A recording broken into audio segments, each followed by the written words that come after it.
জামায়াতে ইসলামীকে রাজনৈতিকভাবে চাপে রাখতে বিএনপির সঙ্গে ঘনিষ্ঠতা বাড়াচ্ছে হেফাজতে ইসলাম। জামায়াতের কিছু আকীদা বা বিশ্বাস ইসলামের সঙ্গে সাংঘর্ষিক এমন দাবি তুলে দলটির বিরুদ্ধে ধারাবাহিক প্রচারণা চালাচ্ছেন হেফাজতের নেতাকর্মীরা। বিপরীতে বিএনপির শীর্ষ নেতৃত্বের প্রতি তাদের রয়েছে ইতিবাচক মনোভাব।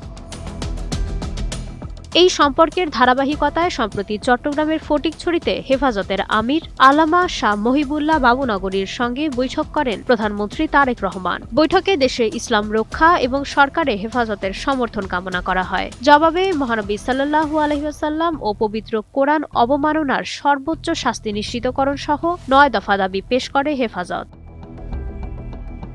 শুধু বিএনপির সঙ্গে সম্পর্ক উন্নয়নই নয়, কওমি মাদ্রাসা ভিত্তিক দলগুলোকে এক ছাতার নিচে এনে স্বতন্ত্র একটি শক্তি তৈরির চেষ্টা করছে সংগঠনটি। জামায়াতকে কোণঠাসা করা ও কওমি ধারার বিভক্তি দূর করে নিজেদের অবস্থান শক্ত করাই এই উদ্যোগের মূল লক্ষ্য।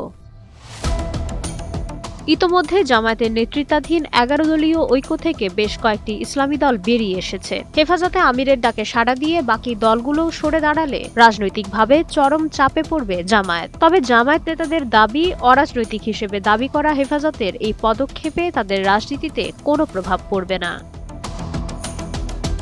মাই শামালিহা, সময়ের আলো।